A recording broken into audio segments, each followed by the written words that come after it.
नमस्कार।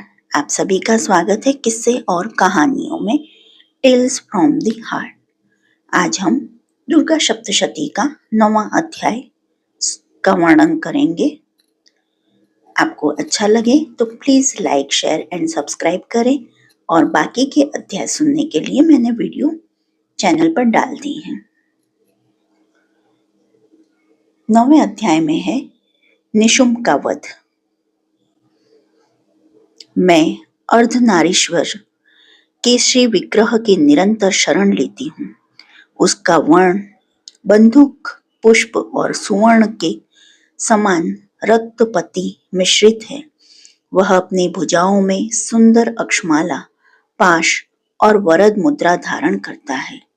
अर्धचंद्र उसका आभूषण तथा वह 3 नेत्रों से सुशोभित है।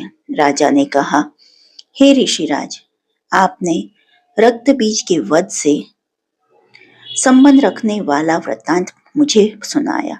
अब मैं रक्त बीज के मरने के पश्चात क्रोध में भरे हुए शुंभ व निशुम्भ ने जो कर्म किया है वह सुनना चाहता हूँ।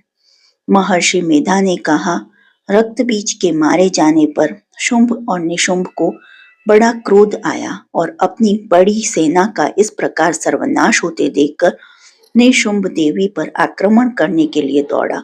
उसके साथ बहुत से बड़े बड़े असुर देवी को मारने के वास्ते दौड़े और महापराक्रमी शुंभ अपनी सेना सहित चंडिका को मारने के लिए बढ़ा।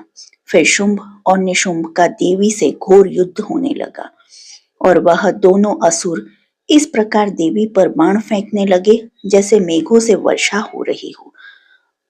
उन दोनों के चलाए हुए बाणों को देवी ने अपने बाणों से काट डाला और अपने शस्त्रों की वर्षा से उन दोनों दैत्यों को चोट पहुंचाई। निशुम्भ ने तीक्ष्ण तलवार और चमकती हुई ढाल लेकर देवी के सिंह पर आक्रमण किया। अपने वाहन को चोट पहुंची देखकर देवी ने अपने क्षुरप्र नामक बाण से निशुम्भ की तलवार व ढाल दोनों को ही काट डाला। तलवार और ढाल कट जाने पर निशुम्भ ने देवी शक्ति पर प्रहार किया। देवी ने अपने चक्र से उसके 2 टुकड़े कर दिए। फिर क्या था, दैत्य मारे क्रोध के जल भुन गया और उसने देवी को मारने के लिए उसकी ओर शूल फेंका, किंतु देवी ने अपने मुक्के से उसको चूर चूर कर डाला। फिर उसने देवी पर गदा से प्रहार किया। देवी ने त्रिशूल से गदा को भस्म कर डाला। इसके पश्चात वह फरसा हाथ में लेकर देवी की ओर लपका। देवी ने अपने तीखे बाणों से उसे धरती पर सुला दिया। अपने पराक्रमी भाई निशुम्भ के इस प्रकार से मरने पर शुंभ क्रोध में भरकर देवी को मारने के लिए दौड़ा। वह रथ में बैठा हुआ उत्तम आयुधों से सुशोभित अपनी 8 बड़ी बड़ी भुजाओं से सारे आकाश को ढके हुए था। शुंभ को आते देखकर देवी ने अपना शंख बजाया और धनुष की टंकोर का भी अत्यंत दुस्सह शब्द किया। साथ ही अपने घंटे के शब्द से, जो कि संपूर्ण दैत्य सेना के तेज को नष्ट करने वाला था, संपूर्ण दिशाओं में व्याप्त कर दिया। इसके पश्चात देवी के सिंह ने भी अपनी दहाड़ से, जिसे सुन बड़े बड़े बलवानों ला मद चूर चूर हो जाता था, आकाश, पृथ्वी और 10 दिशाओं को पूरित कर दिया।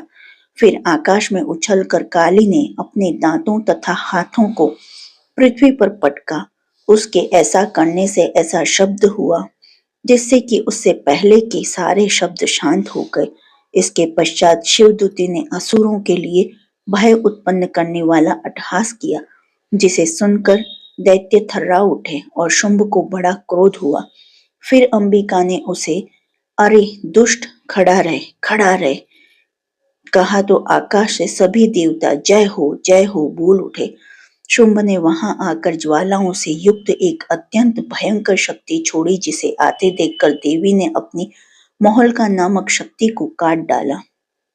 हे राजन, फिर शुंभ ने सिंहनाद से तीनों लोक व्याप्त हो गए और उसकी प्रतिध्वनि से ऐसा घोर शब्द हुआ जिसने इससे पहले के शब्द को जीत लिया। शुंभ के छोड़े बाणों को देवी ने और देवी के छोड़े बाणों को शुंभ ने अपने बाणों से काट सैकड़ों और हजारों टुकड़ों में परिवर्तित कर दिया।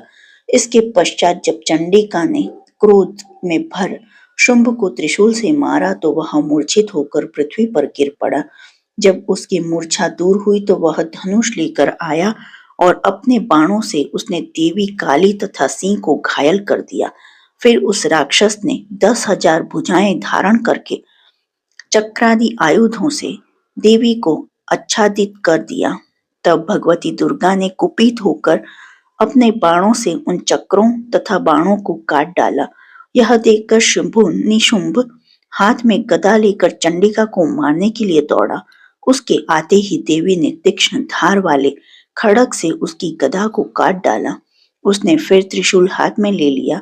देवताओं को दुखी करने वाले निशुंभ त्रिशूल हाथ में लिए हुए आता देखकर चंडिका ने अपने शूल से उसकी छाती पर प्रहार किया और उसकी छाती को चीर डाला। शूल विदीर्ण हो जाने पर उसकी छाती में से एक उस जैसा ही महापराक्रमी दैत्य ठहर जा कहता हुआ निकला। उसको देखकर देवी ने जोर से ठहाका लगाया। अभी वह निकलने भी न पाया था कि न उसका सिर अपनी तलवार से काट डाला। के कटने के साथ ही वह पृथ्वी पर गिर पड़ा। तदंतर सिंह दहाड़ दहाड़ कर असुरों का भक्षण करने लगा और काली शिवदूती भी राक्षसों का रक्त पीने लगी। कौमारी की शक्ति से कितने ही महादैत्य नष्ट हो गए। ब्रह्मा जी के कमंडल के जल से कितने ही असुर समाप्त हो गए। कई दैत्य माहेश्वरी के त्रिशूल से विदीर्ण होकर पृथ्वी पर गिर पड़े और बाराही के प्रहारों से छिन्न भिन्न होकर धाराशाही हो गए। वैष्णवी ने भी अपने चक्र से बड़े बड़े महापराक्रमियों का कचूमर निकाल कर उन्हें यमलोक भेज दिया और इंद्र से कितने ही महाबली राक्षस टुकड़े टुकड़े हो गए। कई दैत्य मारे गए, कई भाग गए। कितने ही काली शिवदूती और सिंह ने भक्षण कर दिए। इस प्रकार श्री मार्कंडेय पुराण में सावर्णिक मनवंतर की कथा के अंतर्गत देवी महात्म्य में निशुंभ वध नामक 9वां अध्याय पूर्ण हुआ। बोलिए दुर्गा माता की जय। जो आपको यह वीडियो अच्छा लगा हो या ये अध्याय अच्छा लगा हो तो please like share and subscribe करें। कमेंट बॉक्स में जय माता दी लिखे और आने वाले वीडियो को या अध्याय को देखने के लिए प्लीज प्रेस बेल आइकन। देखने के लिए धन्यवाद। जय हिंद, जय भारत।